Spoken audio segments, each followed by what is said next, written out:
Welcome back, YouTube. This is part two. In part one, I was describing should people update to the new Bose S1 Pro Plus. How much better has the technology improved in 5 years? Anyway, at the end of that video, I revealed that I personally prefer the Everse 8. That's why the trophy's on the bottom there.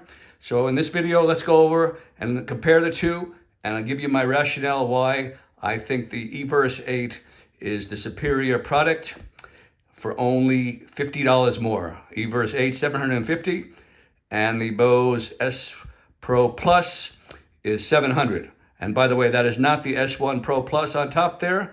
I am keeping my legacy previous model because I don't feel at this point it's necessary for my personal reasons to upgrade. Now, I did come up with 6 reasons why people will say the S1 Pro is the better solution for their money than the EV. So let me go through them. Here we go. Number 1, we talked about weight. 14 pounds, which is 3 pounds less than the EV. And there's someone on YouTube who just mentioned that he travels on the train with his busking Bose S1 Pro, and that 3 pounds would be a big difference if he went with his Everse 8, which he does have both. And of course, you can already see there's also a form factor size difference. So that's number 1. I mentioned it before, nothing lighter than the Bose S1 Pro. Bose, 120 degree dispersion. They're famous for their 180 degrees in their Pro line, but 120 degrees is excellent. EV has 100 degrees. So that one little speaker will fill a larger space, left to right. The Bluetooth connection on the S1 Pro is superior in my opinion. And the reason I find is when I go to my Everse 8, I have to go to the settings, I have to select Everse 8, I have to click on it. And the opposite is the Bose S1 Pro. As soon as I open up my phone, there it is. S1 Pro is already connected.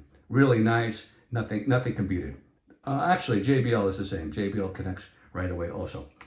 And of course, the wireless feature that EV does not have. The Bose have those wireless adapters that you can buy for $150 each, and they slide right in. You don't lose them, they charge inside the unit. EV doesn't have anything like that. So many people will go for the Bose just for that one area alone. And of course, there is a $50 difference. Bose is $700 and EV came out at $750, and all these months later, I guess it's pushing about a year already, it's still $750. The demand is there.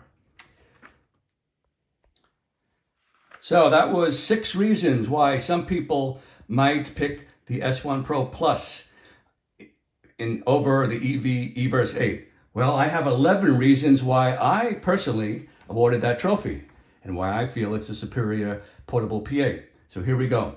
The Everse 8 has a 12-hour battery. The Bose is right behind it at 11 hours, but a 1-hour difference could mean the difference in a gig of the hassle of plugging it in, recharging, or getting a new battery. Also on the Everse 8, which I think is very important, the battery is quick release. You can hot swap it during a gig, but the Bose, you need a tool, a small screwdriver.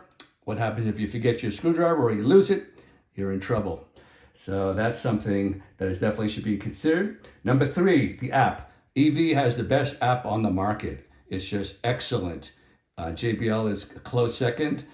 Bose, they've come up with the app. It's pretty basic, very basic. But the EV app is just head and shoulders above it. You have to try it to see what I'm talking about. Bose, there's been a complaint for many years. I think the complaint has been around since the original L1 that first came out.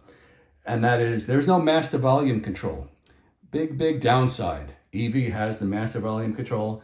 And don't ask me why Bose, after 5 years and all those people complaining and asking for it, they still refuse to put a master volume control. Don't ask me. EQ.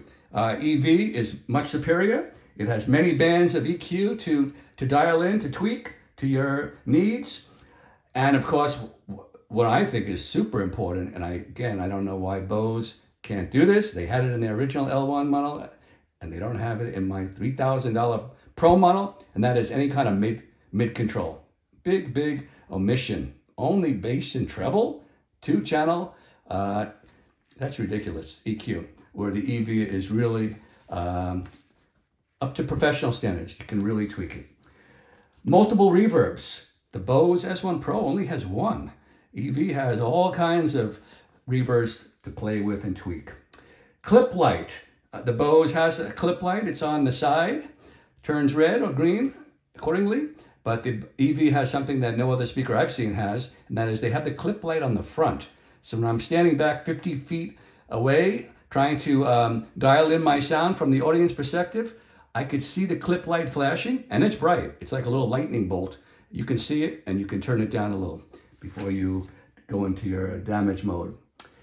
I mentioned the rocker switch. The EV has a nice rocker switch that clicks, the old school type. Bose has the soft touch.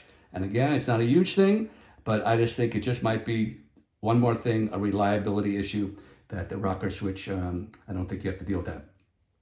EV has phantom power. Personally, I don't use that. Certain microphones need phantom power. Bose, the new model, does not have that. And here goes the most important reasons why I would take the Everse 8 over the newer Plus model. Bose, they've tweaked and improved the features, but they haven't changed the sound at all.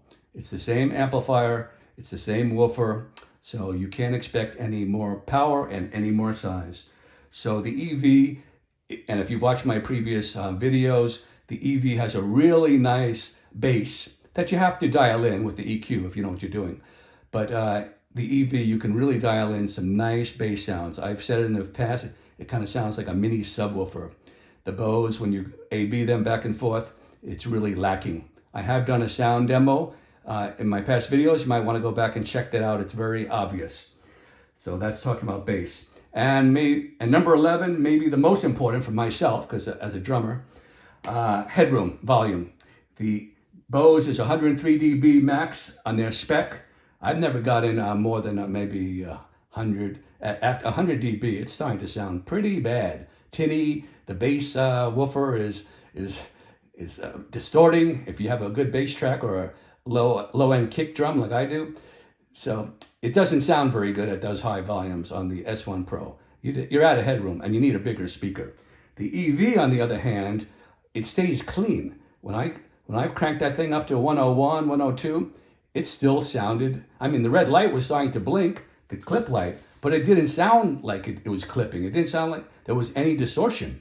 And people have asked the EV tech support, and they said there's about another 3 dB of headroom, which is up quite a bit once you see the clip light. So in the sound category, all the way EV, if you're willing to spend the time and if you have the knowledge to EQ it properly. Bose is more plug and play.